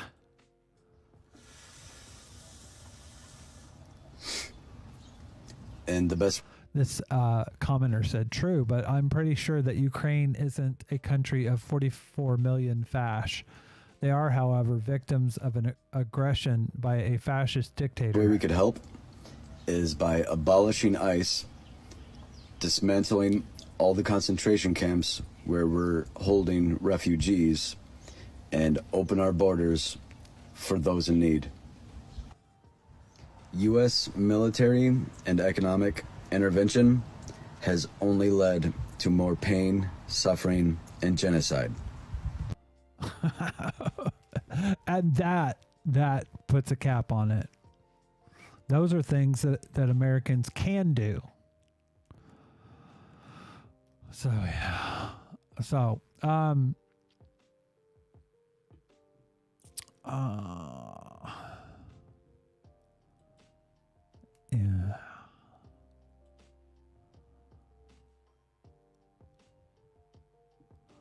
So the last thing I want to talk about, trans people are being attacked right now in Texas and other places in the United States. Literally any medicine has the potential of being life-changing. This is a puberty blocker, talking about puberty blockers, and that is the focus of, and we talked about this before, conservatives can't really govern effectively. People like Greg Abbott in Texas don't have the ability to actually change things. So literally, he's picking on trans people, and puberty blockers and kids, basically making them criminal by being on puberty blockers. A, because all medicines have side effects, and side effects can potentially be very harmful. This is what kills me about the whole puberty blocker things. Guess what they give pernicious puberty, which is early onset puberty. They give puberty blockers, but they don't see that as abuse. And B, because by definition, they make biological changes to your body. That's what they're designed to do. That's what medicines are for. Obviously, by that, I mean real medicines, not like homeopathy. It's just impressive how anti-trans people, and particularly people who are against children taking puberty blockers, will make those blanket statements, not realizing that this applies to literally all medicine. I've seen before people saying that we shouldn't experiment on children, which is, you know, a very blanket statement that ignores the fact that all kids' drugs are available to take because they were tested on kids. Just say you're transphobic. Stop trying to make up excuses for why you're transphobic. They don't work. That people won't be honest. But the reality is, the links between homophobia, transphobia, and fascism need to be recognized, or else we'd be severely misunderstanding what we're up against. And this is why the gender critical movement is so dangerous. The GC movement, in the UK in particular, has been a gateway into fascism. And this is particularly dangerous because historically women, including cishet white women, have been a lot more left-wing than their male counterparts. And recently in the UK, we are seeing a lot of women, particularly cishet white women, who are saying they used to vote Labour and they're not going to vote Labour anymore because of Labour's support for LGBTQ plus rights. And there are so many messages on Mumsnet of women surprised that they end up agreeing with Putin or with the governor of Texas or with some other fascist talking point. Like, how did that not turn into a "are we the baddies" kind of moment? Protecting women has been an argument used by the right, and in particular by fascists, to take away rights from women and rights from other minorities for a long time. A recent example is the fight against the Equals Rights Amendment, or ERA, in the USA. But historically, this has been used by fascists to convince women towards their ideology. Because in a fascist regime, women are the one at home who are taking care of the kids, and if they want the next generation to agree with fascist ideology, then they need the women who are raising them to also agree with fascist ideology. And a good way to do that is to protect them against the deviant and dangerous ideas of the left. Authoritarianism often uses questions about safety and protection in order to install their powers, because it is a good way to take away freedom. The opposition of freedom and safety is something that's been discussed for a while, at least since Thomas Hobbes. And this is something that we've seen a lot recently with things like the Patriot Act or other regulations that are taking away basic human rights to protect us from terrorism. The gender critical movement is no different. It is taking away rights from minority, including body autonomy, in order to protect people who really don't need that kind of protection. There is nothing left-wing or feminist about the GC movement. It is just another gateway into fascism. It is just another way to convince women to fight against their own rights. And that is so on point when it comes to trans rights. I posted this in 2018. It was a retweet, and from this person. People often forget that radical feminism is against such things as sex work, polyamory, BDSM, high heels, colorful hair, shaving, makeup, intersectionality, trans folks, privileged, unpacking,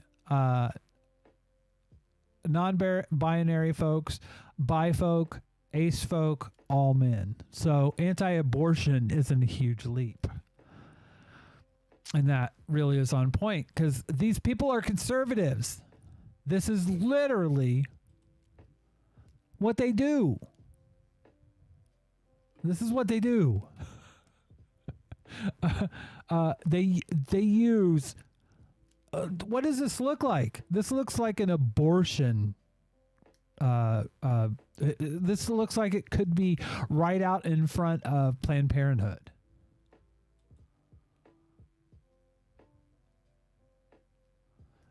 While some so-called leftist TERFs exist, the mainline,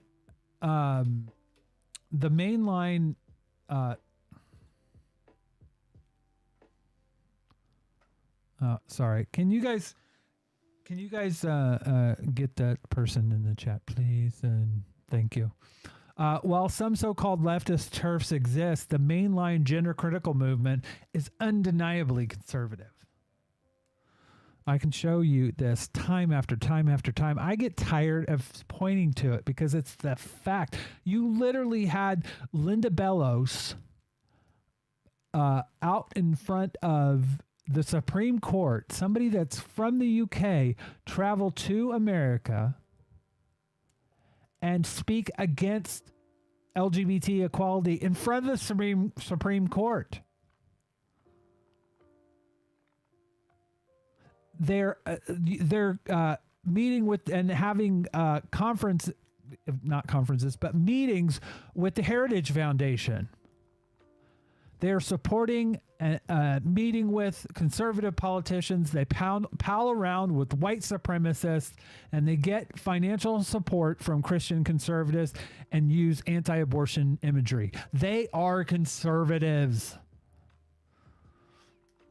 And they are conservatives that are in that pipeline that we talked about earlier, that white supremacist.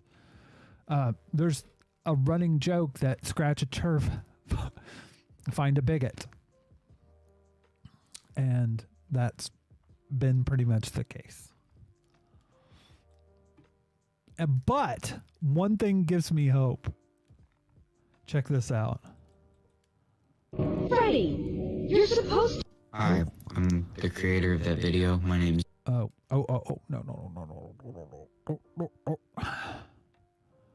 No, that's not the one I wanted to play.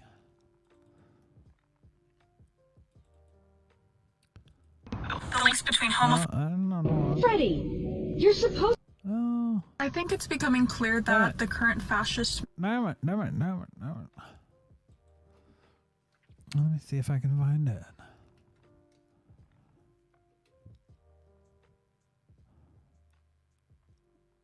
No, I don't know what I did with the video, but in Texas, let's see if I can find it this way. Texas. Here we go. I think. Check this out. Freddie, you're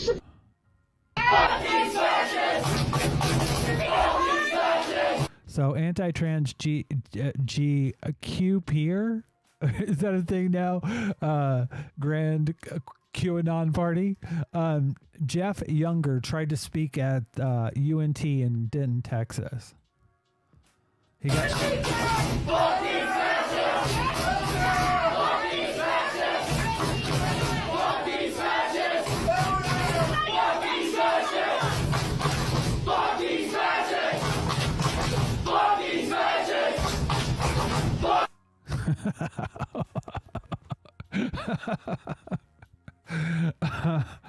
Oh, yeah.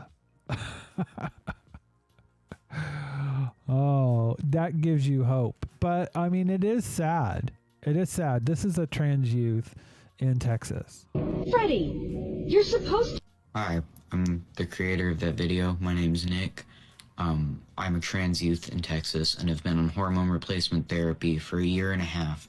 And I risk so much by putting that on the internet where so many people can find it, but I'm putting it out here anyways because I've been openly trans for 7 years of my life, and I refuse to let a fucking fascist state government tell me what I can and can't do with my body. Today, they shut down the gender clinic in which I get my gender therapy and hormone replacement therapy prescriptions from, and they have begun investigating the families of trans youth in Texas. For the first time, I am experiencing pure fear, like, as a trans youth in Texas, I'm afraid to leave my house, and I am afraid for people to even overhear conversations about my transness. If you are the ally you say you are, listen to trans youth in Texas and help us, please. You have this, movement, and I part of me is like, it's creating people that it's creating an atmosphere where the divisions are getting more stark. Jordan Joan P said, "This is why I love the younger generations." LOL. I do too. And this is what was great about that was that it was in Texas. It was really good to see that.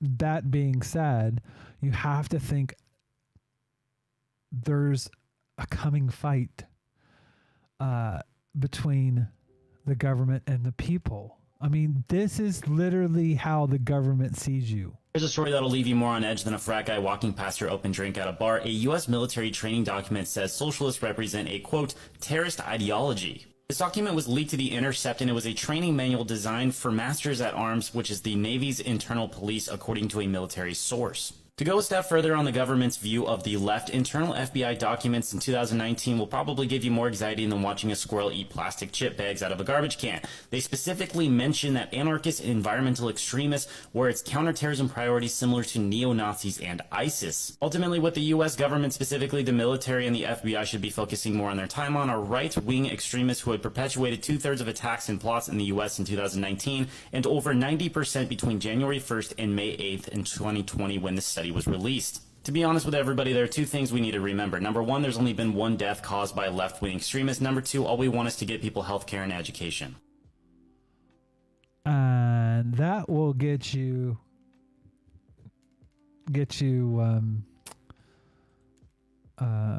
pointed at by the government. So it's fucking scary. But this is the kind this made me kind of this made me think about it. Did you know that when Jeff Bezos was once asked by a journalist, what are you going to do with all of your billions of dollars back when, he was really getting big, he responded, well, I don't know, I can't really think of anything else to do with all this money but go to space. Motherfucker, even if you think that he earned the amount of money that he has, which he didn't, exploitation is inherent in becoming a billionaire, siphoning off surplus value, employing wage theft, environmental destruction. Why would we as a society want to let a person who is completely indifferent to the suffering of his fellow human beings, even the suffering of his workers, have that much money? My radical opinion is that we should simply not go to space until we have figured out everything on the planet. There is absolutely no reason to go to space while any child on this planet is still going hungry. That's not rooted in just pure sociopathy. And that's on point. On point. But this is your Democratic Party.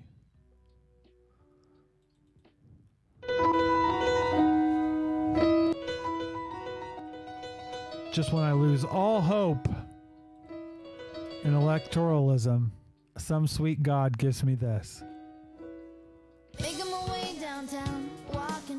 Democrat U.S. House candidate Abby Broyles apologizes after reports that she became intoxicated, berated several middle school aged girls at a sleepover party, and vomited in a clothes hamper. Vote for me. Oh, God. Jordan Joan P. in the chat says, because his rich, cishet white man, empathy is not a word he understands or knows. And I think that's, literally with a fraction of his money, you could end poverty, you could end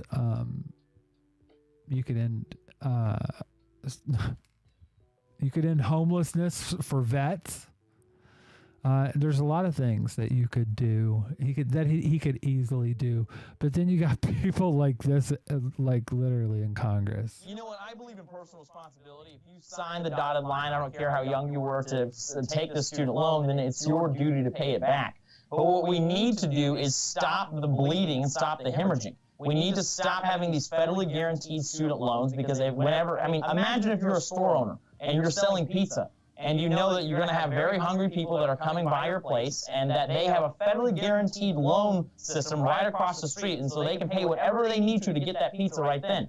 Well, we all know that our culture has a problem with delayed gratification, so we know those people would go take that loan out, and we can charge $10,000 per pizza. That's exactly what you have going on in our higher education institutions, and I believe it's completely on purpose by the radical left to try and lower the amount of true home ownership and land and property rights in this country, because they realize that people who actually own land in this country want to defend it. Oh, we need student loans. We need more of them. Anyways, we're going to slide kind of down to Comedy Mountain now. A little bit. But first I wanted to talk about why I had this show tonight. I didn't have enough content that I thought was put together well enough. Some random geek in the chat said, so Jeff Bezos doesn't listen to music at all and says, I like so-and-so radio station's music. It's not surprising. But the reason why I waited, I wanted to have a little bit show that had a little bit more. Last night I kind of did some research and stuff, and I wanted to have more of a cohesive show. So that's why I did the show tonight the way I did. And I want to continue to work on that. That being said, I thought this was funny and on point. It's God is an awful father. So I periodically like to make a video and go on and remind everyone that God is an awful father. And I do it for a couple of reasons. I do it primarily to remind us that the God of the Bible that we've known, especially for those of us that grew up in church, that we have based a lot of, or at least me, I've based a lot of my perceptions of good parenting on God as a father. And when I go and look at those stories, I realize that God isn't a good father. There are some cool Bible stories, I get that, but when you start investigating those stories and you start looking at those stories of God's works in the Bible, there's a lot of really fucked up shit that happens in the name of God being good. And I think for those of us that grew up in church, like, we see it through the lens of Christianity, through the rose-colored glasses of Christianity, where we are told God is good, therefore read this story about God's goodness. So when you're filtering it through the lens of God is good, with the idea that start the story knowing God is good, read this story and end the story knowing about how good God is, you are put in a position where you see God as the good guy. If you read the stories neutrally, this is a story about an all-powerful being that created two people that he then cursed because he gave them brains to think and minds to wonder and a tree in the middle of a garden and was told not to eat from it. That's a story of two children. And I had a commenter say this, that's a story of two children who he put a bowl of candy in the middle of the room and said, don't touch it. The story of the ark is a story that we've been told is God's mercy and grace saving 8 people. Not that it's a story of God mass murdering billions of people, millions of people, however many people were on the earth supposedly at that time. That's, let alone the animals, let alone,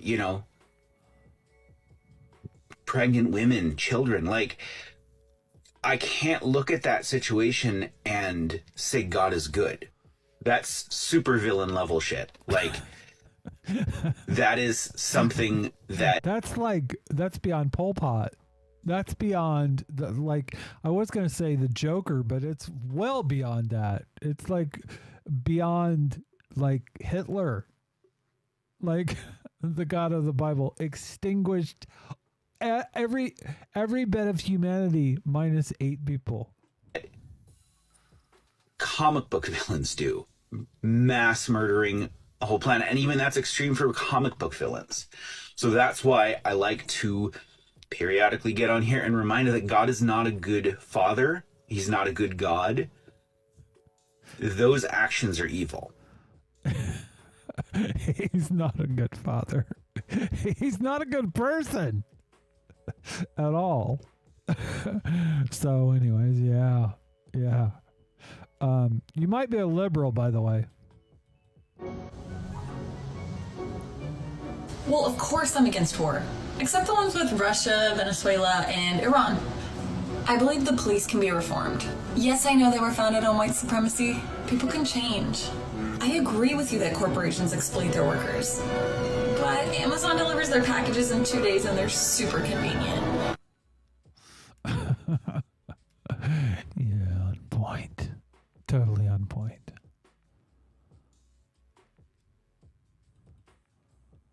Yeah, of course I do. Whichever one your dad prefers to get bottomed out in.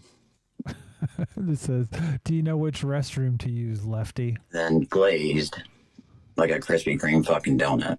They gotta get that done. Kiddo. Oh, Lord have mercy. Oh, by the way, do you need some incel dating tips? So here are a few romance tips for the lonely incel guy. First of all, may I suggest that setting up a sinister, hate-fueled internet organisation for male virgins may be a less effective way to meet ladies than joining a Spanish class or buying a cute dog. If you want someone to like you, it's probably worth being friendly and trying to find some common ground with them rather than going on about how much you hate them. Like, if someone's got a bag of delicious Rebels, you might catch their eye and ask what's their favourite, rather than screaming, "Screw you, chocolate snack whore," then tearing your own wang off and handing it to them with a note saying this is all your fault. Can you see how this might not endear you? I don't know if you can. It is difficult. Perhaps unsurprisingly, incels consider Donald Trump to be the ultimate alpha sex guy, whereas they think Dwayne "The Rock" Johnson is a lame beta male because he looks after kids and stuff. Now, chaps, I think I may have spotted where you're going wrong. We don't fancy Donald Trump, despite the masterful way he just grabs a pussy regardless of a lack of invitation from its owner. Guys, not even Donald Trump's wife fancies Donald Trump. Her face is like magically frozen in a grimace of disgust, like in a fairy tale about a princess who kisses a troll demon and pays an awful price. Whereas The Rock, it's all very, very good. Next, don't fear the empowerment of women. Women having autonomy should allow men and women to achieve a more fulfilling love because it's on an equal footing. Having sex with someone who hates you or simply feels indebted won't be as wonderful and exciting as doing it with someone who thinks you're lovely. Just ask Donald. Actually don't. I mean, I doubt he'll have anything to compare it to, and he won't understand the question. On a hopeful note, I've been involuntarily celibate for a few years in the past, and I didn't threaten all the men I fancied because they refused to have sex with me. I just took up Zumba. When I did get my oats, what helped was taking steps like leaving the house and having conversations with a variety of different people, and not being a creep who blames an entire gender for his own shortcomings. Best of luck. Oh, the MASH report. That was one of the kind of like Daily Show-ish that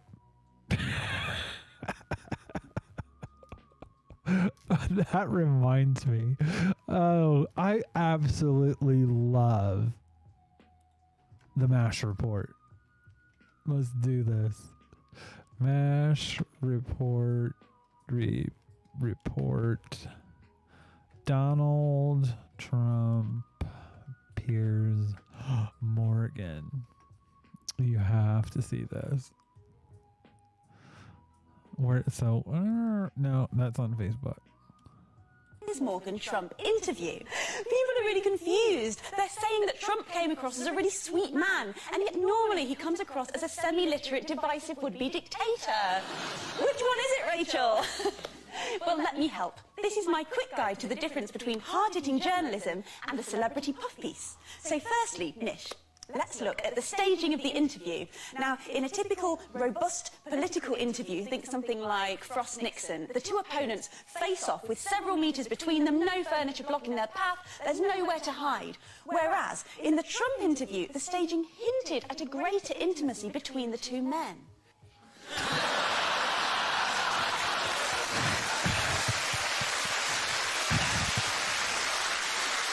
This was literally an interview where Piers Morgan asked no tough questions of Donald Trump at all. Can you see the different style of interrogation then? Yeah, I mean, not only can I see it, I'm concerned, Rachel, that I'll never be able to unsee it. We all feel that way.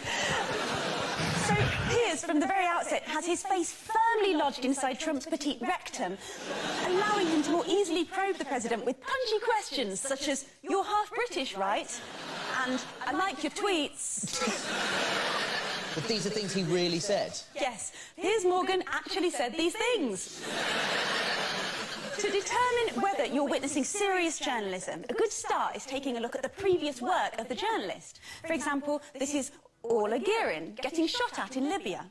Now, Nish, do you feel that you would trust her to do proper journalism? Yeah, I mean, I trust her with my life from the looks of that thing. I feel the same way. And this is John Simpson sitting down to do an interview with the brutal dictator Colonel Gaddafi. Now, Nish, does this seem like a sort of lightweight puff piece? Yeah, I mean, Gaddafi looks worryingly like me from behind. I didn't like to say.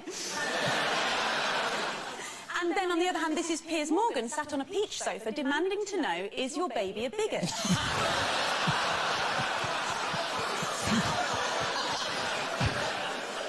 It's real.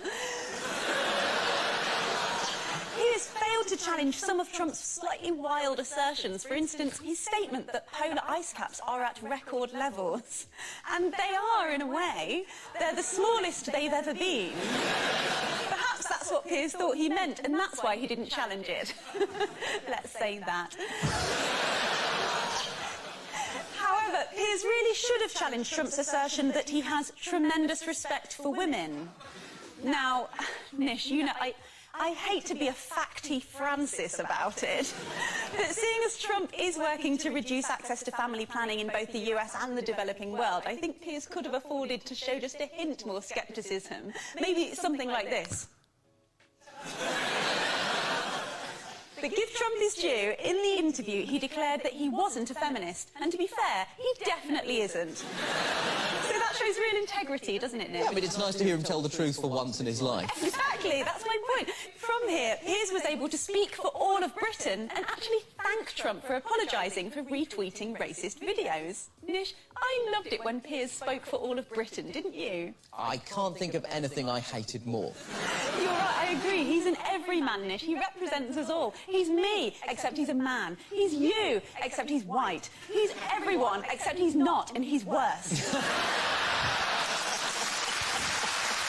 That's one of my favorite MASH reports, and I miss it. They took it off the air. Anyways. This is from one of my favorite comedians, Kelsey. She did a Twitter thing where she talked about being a member of Antifa, where she was going to attack people with soup cans. It was pretty funny. But this is her Victoria's Secret Big Bra store. Did you need a fitting room? And what's your name, sweetie? And what sizes are we trying on today? Oh. Yeah, you do have to tell me. 36 triple because we don't go any higher than a triple D? Yeah, I wish we were more inclusive to gross people too. Actually, there's a place called the Big Bra Store across the street. Let me give them a call for you. Big Bra Store, this is Janet. Hey Janet, this is Tracy across the street at Victoria's Secret. Yeah, I think I have another client for you. Yeah, huge, saggy, disgusting tits. Send her over. Thanks, Janet. Janet will be expecting you. Please leave. Hi, welcome to the Big Bra store. Arms out, please. It looks like you're a 24 double Q. This is the only one we have. That'll be $5,422.67. Accurate. Very, very accurate. Trans women will know that, especially finding good bras. It's hard. Anyways, I'm going to leave you guys tonight with basically this is a trans dad joke.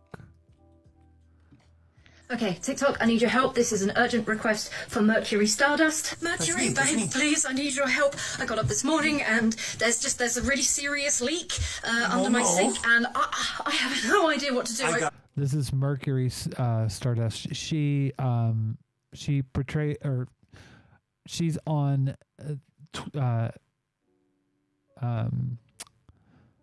she's on TikTok as the trans handyman.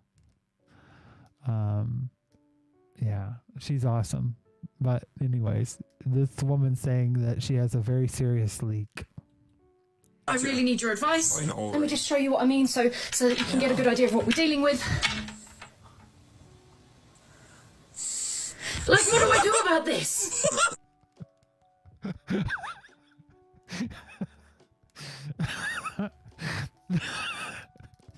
That is the worst fucking pun, and I love it.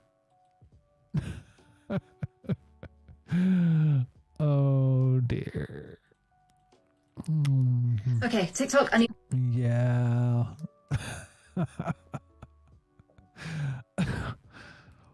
Ooh, yeah. So that's the show for tonight. By the way, if I have enough content, I'll have a show on Wednesday. It's just a matter, and I've already started to collect stuff for the show. We may not have a show on Wednesday, but yeah.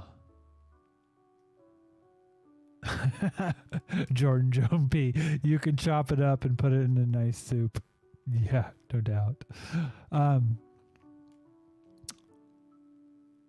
Like, it's all, for me, it's all a matter of if I have enough content. But I do have some stuff from tonight's show that didn't really fit.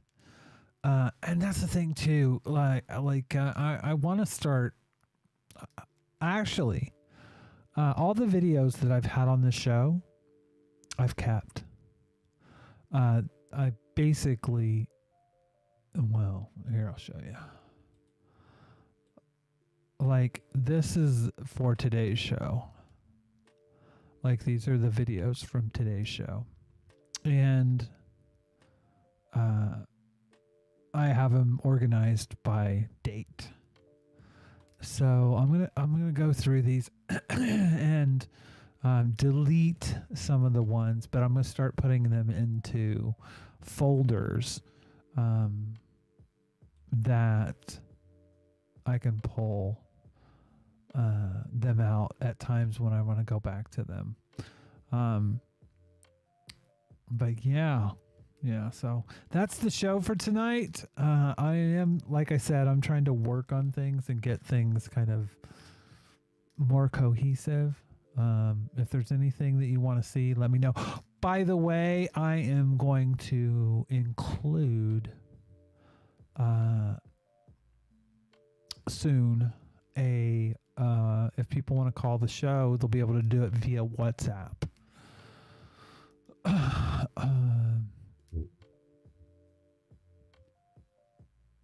can probably do Telegram as well. We'll see. I think yes. Signal, we can use any of these because I'm going to use my phone essentially, but and route it through the Bluetooth on my Rodecaster. Anyways, y'all have a good night. I may see you on Wednesday or I may see you on Saturday. Take care, y'all, and have a really good night.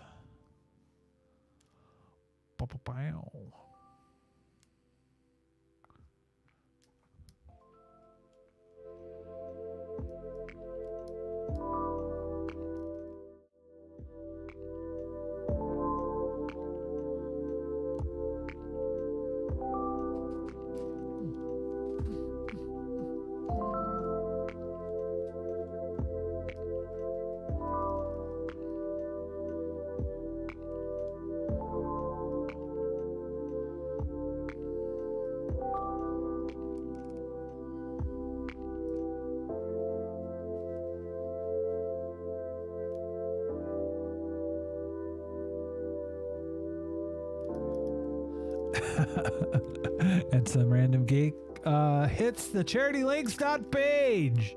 Help comrades out. Go to Tea Party Podcast if you want to help the show out. Oh, and did I actually forget? Make sure to subscribe on YouTube and don't forget to click the bell icon to get notified when we go live. You can also join Social Justice Alchemy. Thank you, Some Random Geek, for doing the Agit prop. And basically put your propaganda out there. Have a great night, comrades!